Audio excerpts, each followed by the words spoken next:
नमस्कार साथियों, मैं सवय सिंह एक बार पुनः एनवीरा एजुकेशन यूट्यूब चैनल पर आपका हार्दिक स्वागत करता हूं। साथियों, आज हम पढ़ने वाले हैं सल्तनत कालीन प्रमुख मंत्री और उनके विभागों के बारे में। साथ ही इस चैप्टर के माध्यम से हम जानने वाले हैं सल्तनत काल के प्रमुख पदाधिकारियों के बारे में, जिनसे अक्सर कई सारे कॉम्पिटिशनों के माध्यम से सवाल पूछे जाते हैं। प्रमुख जो विभाग हैं, 8 से 10 प्रमुख विभाग बताए जाते हैं। विभाग का कार्य, विभाग की स्थापना और विभाग का कार्य किन किन संबंधों से बताया जाता है सल्तनत काल में, ये हम जरूर पढ़ेंगे, क्योंकि हमने सल्तनत काल का संपूर्ण ऐतिहासिक ब्यौरा ले चुके हैं हम, जिसके अंदर हम गुलाम वंश, खिलजी वंश, तुगलक वंश, सैयद वंश और इसके साथ ही लोधी वंश की संपूर्ण ऐतिहासिक जानकारी ले चुके हैं। साथियों, इस वीडियो की ओर से आपको सल्तनत काल के प्रमुख मंत्री और उनके विभागाध्यक्षों के बारे में भी हमें जानकारी पढ़ने को मिलेगी। कई सारे कंपटीशन के माध्यम से यह चैप्टर जो है, इसमें से सवाल निकल कर सामने आते हैं। भाषा क्रिटिकल जरूर है, लेकिन जब तक हम निरंतर प्रयास नहीं करेंगे तब तक ये चैप्टर अपना सॉल्व नहीं होने वाला। तो शुरू करने जा रहे हैं सल्तनत काल के प्रमुख विभाग और उनके मंत्रियों के बारे में हम जानकारी शुरू कर रहे हैं। तो सल्तनत कालीन प्रमुख मंत्री और विभाग, सल्तनत काल के विभाग और मंत्रियों के बारे में जान रहे हैं हम। तो आपको पता होना चाहिए सल्तनत काल का ऐतिहासिक समय। तो सल्तनत काल का ऐतिहासिक समय मैं कई बार बता चुका हूं, लेकिन फिर और आपके सामने रख देता हूं। 1206 से लगाकर 1526 ईस्वी तक जो भारतीय इतिहास की कड़ी जो हमें पढ़ने को मिलती है, उसे सल्तनत काल के नाम से जाना जाता है। अब सल्तनत काल, चूंकि मैं पहले बता चुका हूं कि शासन प्रक्रिया की सबसे प्रमुख जो कड़ी होती थी, जिसे केंद्रीकृत शासन के नाम से भी जाना जाता, उसे सुल्तान कहा जाता था। क्या कहा जाता था? सुल्तान। सुल्तान केंद्रीय प्रशासन की अहम कड़ी, सर्व प्रमुख कड़ी हुआ करती थी सुल्तान। सुल्तान सल्तनत काल में शासक को सुल्तान कहा जाता था और मुगल काल में शासक को बादशाह के नाम से जाना जाता था। तो सुनिए आप, सल्तनत कालीन केंद्रीय सरकार के आधार स्तंभ मंत्री एवं शाही दीवान होते थे, जिसके तहत एक सुल्तान पूरे के पूरे अपने सूबे के अंदर, राज्य के अंदर, अपने संपूर्ण क्षेत्र के अंदर वो शासन संचालित कर सकता था। इतिहासकार बर्नी के अनुसार सल्तनत कालीन जो केंद्रीय शासन है, प्रशासन है, इसके जो 4 स्तंभ जो विभाग बताए जाते हैं, अधिकारी कौन कौन से बताए जाते हैं, सुनिए आप। इतिहासकार बर्नी के अनुसार सल्तनत काल के प्रशासन में 4 प्रमुख मंत्री, जिनके ऊपर सल्तनत काल का संपूर्ण प्रशासनिक ढांचा जो है वो टिका हुआ बताया जाता है। प्रमुख जो 4 मंत्री कौन कौन से हुआ करते थे? नंबर 1 दीवान ए विजारत, नंबर 2 दीवाने अर्ज, नंबर 3 दीवाने इंसाफ, नंबर 4 दीवाने रसालात। ये 4 जो प्रमुख मंत्री हैं, इनके ऊपर ही संपूर्ण सल्तनत काल के स्तंभ माने जाते हैं, जिनके ऊपर सुल्तान का शासन संचालित होता था, शासन टिका हुआ था। आगे बढ़ते हैं कि सल्तनत काल के अंदर जो परगना होता था, राज्य होता था या प्रांत होता था, उसका जो प्रधानमंत्री होता था उसे वजीर के नाम से जाना जाता है, और वजीर के अंतर्गत ही सर्व प्रमुख सभी जो पदाधिकारी हैं वो राज्य के आते थे, जिसके अंदर वजीर जो हैं ये वित्त विभाग का भी सर्व प्रमुख होता है, और जो भी इनकम हो रही है राजा को, सुल्तान को, उसका ब्यौरा भी इसके द्वारा तैयार किया जाता था। तो सल्तनत काल के अंदर प्रमुख रूप से हमें कौन कौन से मंत्री और उनके विभाग पढ़ने को मिलते हैं, इनके बारे में जानकारी ले लेते हैं। तो सर्व प्रमुख हमें सबसे पहले जो मंत्री का नाम देखने को मिलता है वो है दीवान ए विजारत। दीवान ए विजारत। अब ये जो मंत्री का नाम आया दीवान ए विजारत, इसके विभाग को क्या कहा जाता था? तो सुनिए आप, दीवान ए विजारत अर्थात वजीर का विभाग। वजीर कहा जाता है प्रधानमंत्री को। दीवान ए विजारत अर्थात वजीर यानी प्रधानमंत्री का विभाग। अब इस विभाग का कार्य क्या हुआ करता था, वजीर का कार्य क्या होता था, उसके बारे में जानकारी ले लेते हैं। मुख्यतः वित्त संबंधित कार्य परंतु लोक प्रशासन के प्रत्येक विभाग पर वजीर का ही नियंत्रण स्थापित होता था। अर्थात राज्य समूचे परगना के अंदर, राज्य के अंदर जिस पदाधिकारी का प्रमुख रूप से पूर्ण नियंत्रण होता था उसे वजीर के नाम से जाना जाता है। इसे वजीर आला के नाम से भी जाना जाता है। तो साथियों, हमने पहले मंत्री का नाम और पद के बारे में जानकारी ले ली, साथ ही इनके कार्यों के बारे में भी हमने जानकारी ले ली। आगे बढ़ते हैं नंबर 2, दीवान ए आरिज।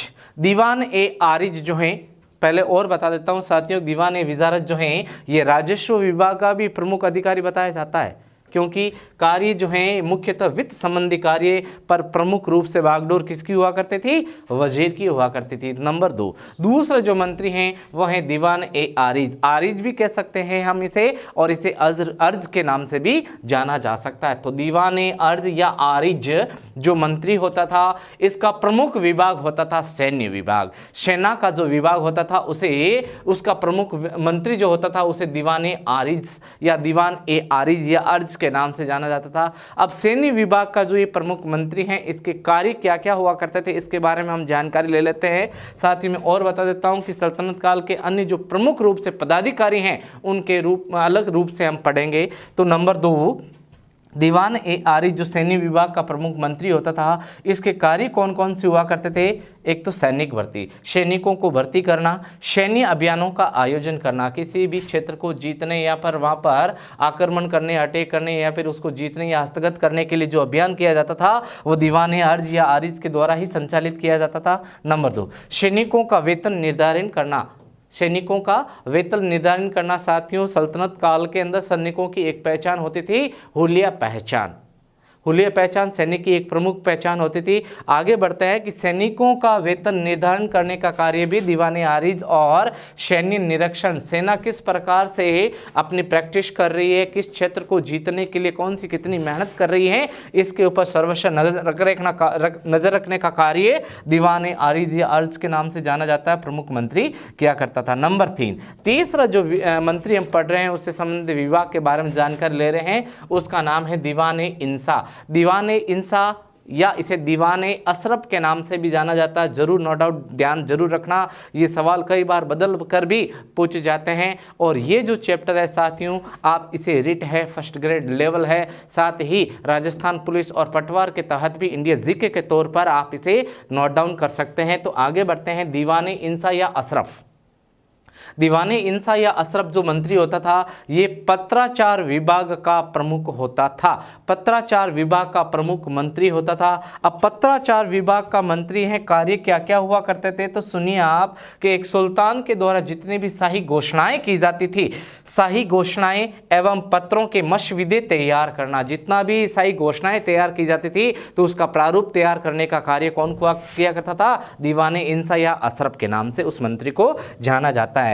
तो शाही घोषणाएं और पत्रों के मसविदे तैयार करवाना, घोषणाओं को जारी करवाना, साथ ही प्रांतीय गवर्नर, प्रांतों का प्रमुख एक गवर्नर भी हुआ करता था। प्रांतीय गवर्नर और अधिकारियों को पत्र जो प्रेषित किए जाते थे वो दीवान ए इंसा के द्वारा ही जारी किए जाते थे। नंबर 4, चौथा जो प्रमुख मंत्री और उसका विभाग हम पढ़ रहे हैं उसका नाम है दीवान ए रिसालत। दीवान ए रिसालत जो मंत्री हैं ये विदेश विभाग का प्रमुख मंत्री हुआ करता था। दीवान ए रिसालत जो मंत्री हैं किस विभाग से संबंधित हैं? विदेश विभाग से ये संबंधित बताया जाता है। लेकिन ये पूछा जाता है कि इसका कार्य क्या है? विदेश विभाग का जो प्रमुख रिसालत बताया जाता है तो सुनिए आप, विदेशी संपर्क एवं कार्य, विदेशों से संपर्क साधना, उनके कार्य, उनके ऊपर कार्यों को अंजाम देना। कुछ सिद्धांतों के अनुसार ये धार्मिक कार्यों से संबंधित भी बताया जाता है, जिसे दीवान ए रिसालत के नाम से जाना जाता है। नंबर 5, पांचवा जो मंत्री और उसके प्रमुख विभाग का नाम जो जिक्र हम पढ़ने वाले हैं, नाम है दीवान ए वकुफ। दीवान ए वकुफ जो है यह किस विभाग से संबंधित बताया जाता है? तो विभाग का नाम है व्यय विभाग। जितना भी सल्तनत काल में सुल्तान के द्वारा जो योजनाओं के ऊपर जो खर्चा किया जाता था, अर्थात व्यय विभाग का प्रमुख अधिकारी बताया जाता है दीवान ए वकुफ। और इस इस विभाग की और इस मंत्री की जो स्थापना करने वाला था उसका नाम था जलालुद्दीन खिलजी। आगे बढ़ते हैं, इनके कार्य क्या क्या हुआ करते थे सुनिए आप। इस विभाग का कार्य व्यय खर्च के कागजात की देखभाल करना था। खर्च कितना भी हुआ है उसे नोट डाउन करके उसे जो आपके प्रमुख रूप से जो रिकॉर्ड किए जाते थे खर्च के कागजात, उनकी देखभाल करने का कार्य वक़ुफ़ का हुआ करता था। आगे बढ़ते हैं, नंबर 6। छठवां जो प्रमुख रूप से मंत्री और उसका विभाग बताया जा रहा है वह है आपके दीवान ए मुस्तखराज। दीवान ए मुस्तखराज जो राजस्व विभाग का प्रमुख मंत्री हुआ करता था। राजस्व विभाग उसका विभाग था, मंत्री का नाम मुस्तखराज। और यह जो विभाग है इसकी स्थापना करने वाला था अलाउद्दीन खिलजी। अलाउद्दीन खिलजी के बारे में हमने बहुत अच्छी चीज़ें भी पढ़ी थी, जिसके अंदर अगर राजस्व सिद्धांत की बात करें अलाउद्दीन खिलजी की, तो अलाउद्दीन खिलजी ने काला बाजारी पर रोक लगाई, वस्तुओं के मूल्य जो है वो निर्धारण की। अगर उसके शासनकाल में कोई भी दुकानदार हाट है व्यापारी हैं कम तोलते हुए पकड़ा जाता था तो जितना कम तोला है उसके अनुसार उस व्यापारी या दुकानदार के शरीर से एक हिस्सा निकाल दिया जाता था, हिस्सा काट कर अलग कर दिया जाता था जितना कम तोला है। तो दीवान मुस्तखराज इस विभाग का स्थापना करने वाला अलाउद्दीन खिलजी बताया जाता है, ADK अलाउद्दीन खिलजी। और इनका कार्य बकाया करों की वसूली करना, राजस्व एकत्र करने वाले अधिकारी का हिसाब रखना। अब इसके अंदर जो राजस्व एकत्र करने वाला अधिकारी है उसका कार्य भी पारदर्शी हो गया था। लेकिन अगर प्राचीन भारतीय इतिहास के अंदर देखने को मिले या फिर मध्यकालीन भारतीय इतिहास के अंदर देखने को मिलता है कि इतिहास गवाह है कि जितने भी राजा बने हैं वो कभी न कभी किसी न किसी कंडीशन या फिर पद पर जो आसीन हुआ करते थे उनमें से एक या तो वह जमींदार हुआ करता था या सामंत हुआ करता था। हिंदू देशी रियासतों के अंदर जो राजस्व एकत्र करने वाला जो अधिकारी हैं उसे सामंत या जमींदार कहा जाता है। अब सामंत जो है इसके अंतर्गत 400 से अधिक गांव आते थे जहां से वो भू राजस्व एकत्र करता था। अब भू राजस्व हैं वो राजा तक कितना पहुंचाएगा ये उसके ऊपर डिपेंड है, लेकिन सल्तनत काल के अंदर ये कंडीशन बिल्कुल ऑपोजिट हो गई थी। जो भी राजस्व एकत्र करने वाला अधिकारी था उसके ऊपर भी जाँच बिठा कर रखी थी अलाउद्दीन खिलजी ने। इस विभाग को किस नाम से जाना जाता है?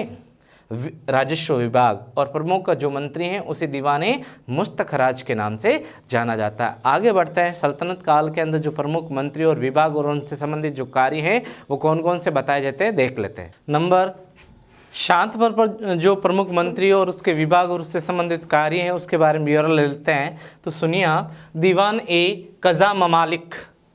दीवान ए कज़ा ममालिक यह जो मंत्री हैं यह न्याय विभाग का प्रमुख अधिकारी हुआ करता था और इससे संबंधित जो विभाग बताया जाता है उसे न्याय विभाग के नाम से जाना जाता है। अब न्याय विभाग के अंदर काजी उल कुजात प्रमुख रूप से एक पदाधिकारी भी हुआ करता था जो इनके अलावा बताया जाता है। तो दीवान एक कज़ा ममलिक के नाम से भी इसे जाना जाता है। साथ ही अगर इस विभाग का कार्य देखें हम साथियों तो इस विभाग का कार्य न्याय संबंधी कार्य करना है। न्याय संबंधी जो कार्य करने का कार्य है यह न्याय विभाग अर्थात दीवान ए कज़ा ममालिक के नाम से इसे जाना जाता है। नंबर 8, 8वां जो प्रमुख मंत्री बताया जाता है सल्तनत काल के अंदर, इसे दीवान ए अमीर कोही के नाम से जाना जाता है।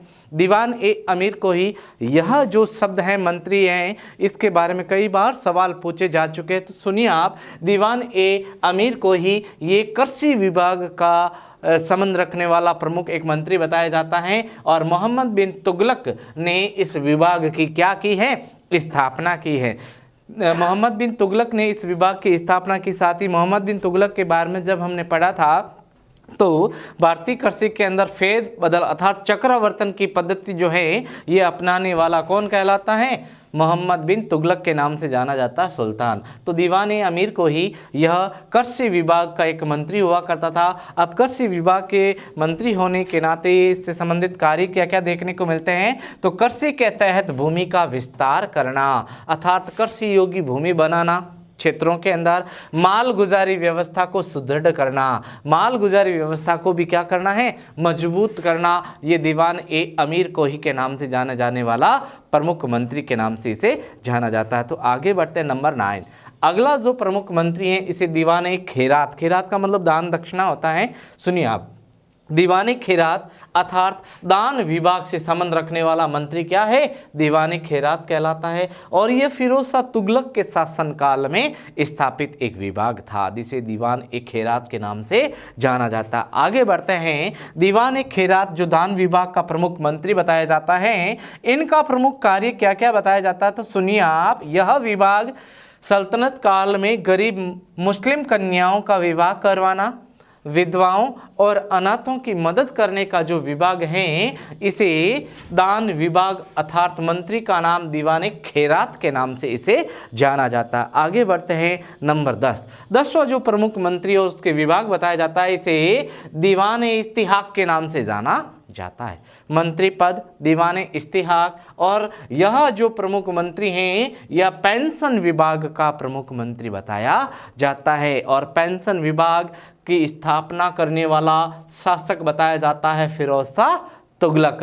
आगे बढ़ते हैं, पेंशन विभाग का जो प्रमुख मंत्री दीवाने इस्तिहाक जो हैं ये कार्य क्या क्या करता था, तो सुनिए आप, अवकाश प्राप्त अधिकारियों को वजीफा देना, उनको महत्व देना या फिर उनकी पूरी समस्याओं को सुनना, उनसे संबंधित सॉल्यूशन निकालना, अवकाश प्राप्त अधिकारियों को वजीफा देना, सैन्य अभियानों के अंदर जितनी भी लड़ाइयाँ लड़ी जाती थी उसके अंदर अगर कोई बाय द वे सैनिक मृत हो जाता था, मारा जाता था, तो सुनिए आप, सैन्य अभियानों में मृत सैनिकों के आश्रितों को क्या देना, मदद देना, उसे भूमि आवंटित करना कृषि योग्य, यह इस विभाग का और मंत्री का कार्य हुआ करता था। नंबर 11, 11वां जो मंत्रालय बताया जाता है, मंत्री बताया जाता है और विभाग का नाम सुनिए आप, दीवान ए बंदगान। दीवान ए बंदगान जो बताया जाता है यह दास विभाग का प्रमुख मंत्री बताया जाता है। और फिरोज शाह तुगलक के शासनकाल में दास विभाग की स्थापना की जिसे दीवान ए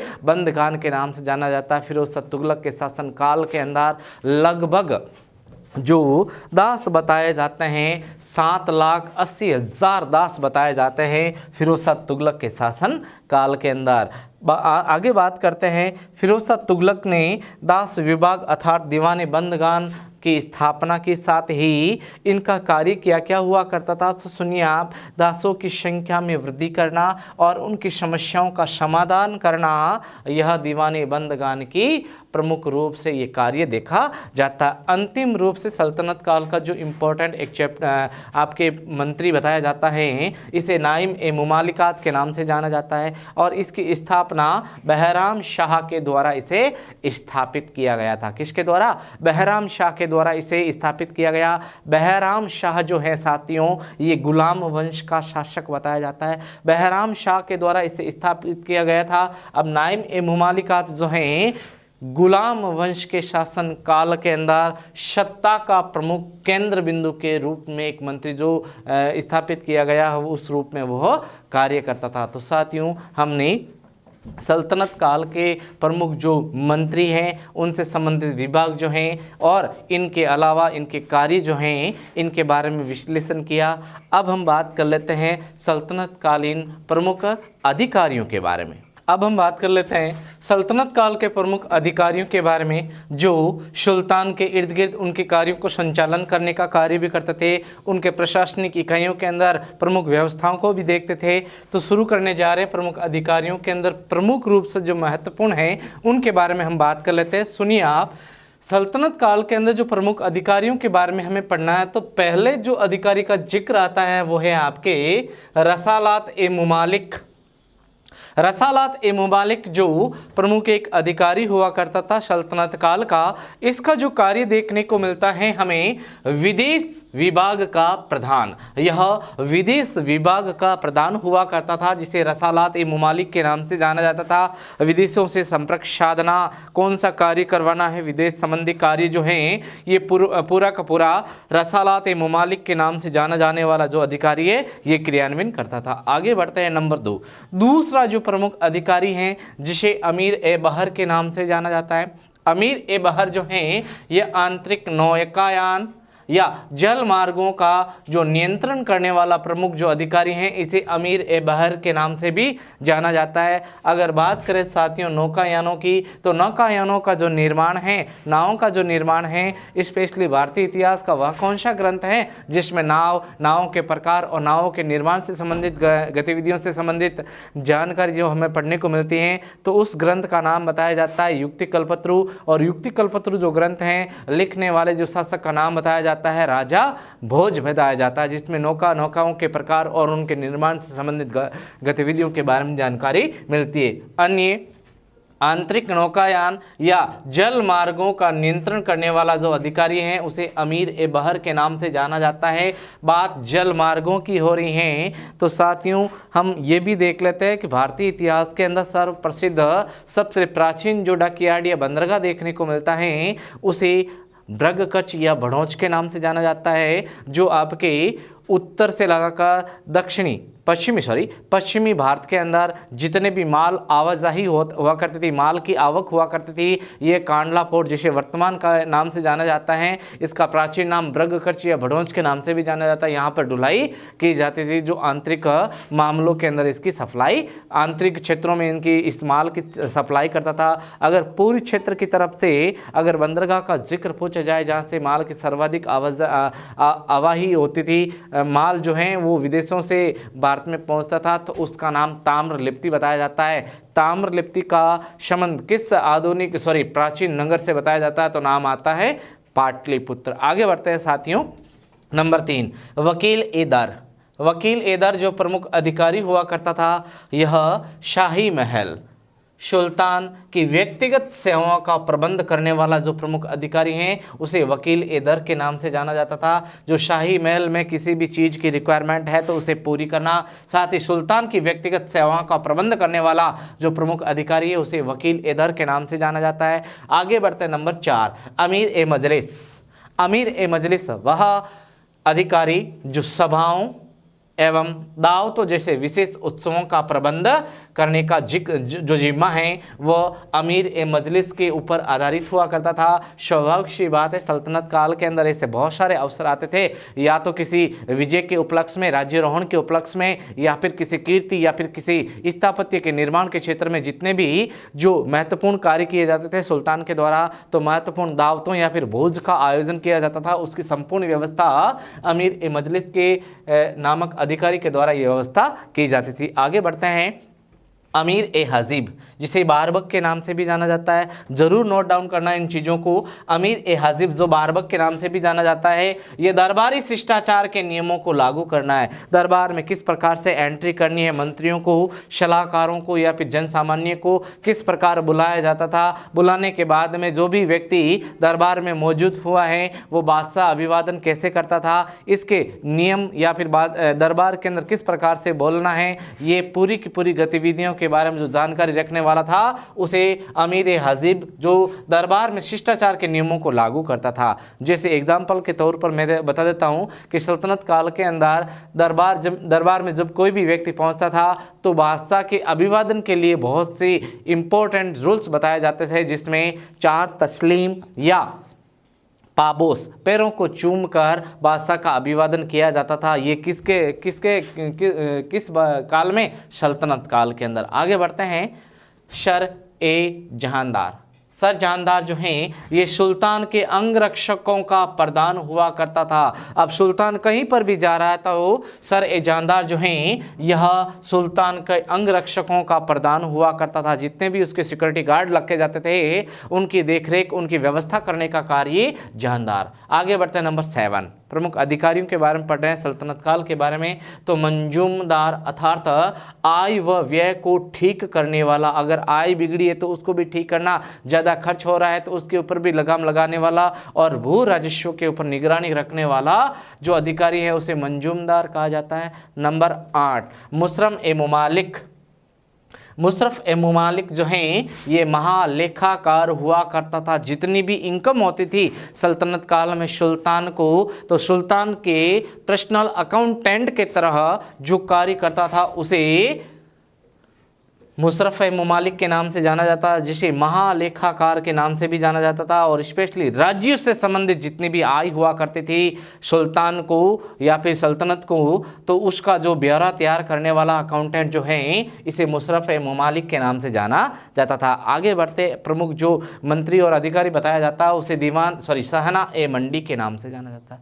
ये सवाल कई बार पूछा गया है। सहना ए मंडी जो है ये बाजार मूल्य नियंत्रण करता था और साथ ही बाजार में यूज लिए जाने वाले बाट और मापने या तोलने की जो इकाइयां हैं उसकी शुद्धता का जांच करने वाला जो प्रमुख अधिकारी हैं उसे सहना ए मंडी के नाम से जाना जाता है। आगे बढ़ते हैं और एक अधिकारी के बारे में जानकारी ले लेते हैं, दीवाने रियासत। दीवाने रियासत जो प्रमुख अधिकारी बताया जाता है ये बाजार पर नियंत्रण रखने वाला मंत्री बताया जाता है। अब बाजार के अंदर कोई भी व्यापारी काला बाजारी ना करे, माल को बढ़ा चढ़ाकर या फिर माल की स्टॉक ना कर ले, साथ ही मूल्य वृद्धि करके ना बेचे, इसके ऊपर नियंत्रण रखने वाला दीवाने रियासत के नाम से जाना जाता था। और आगे बढ़ते हैं, अगला जो 11वां जो प्रमुख अधिकारी हैं उसे सदर उस सुदूर के नाम से जाना जाता है। सदर उस सुदूर जो हैं ये धर्म संबंधित कार्यों का प्रमुख जो हेड हुआ करता था, मंत्री हुआ करता था या फिर अधिकारी हुआ करता था, उसे सदर उस सुदूर के नाम से जाना जाता है।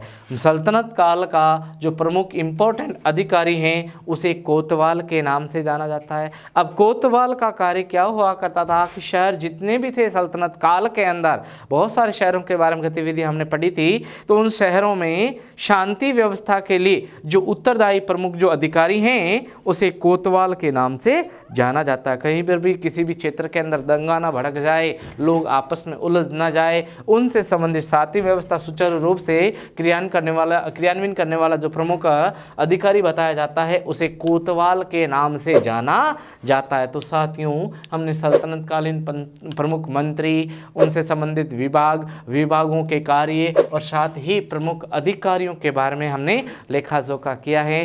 साथ ही हम सल्तनत काल के अन्य जो इम्पोर्टेंट फैक्ट्स हैं उसके बारे में भी जल्द वीडियो लेकर आने वाले हैं। धन्यवाद।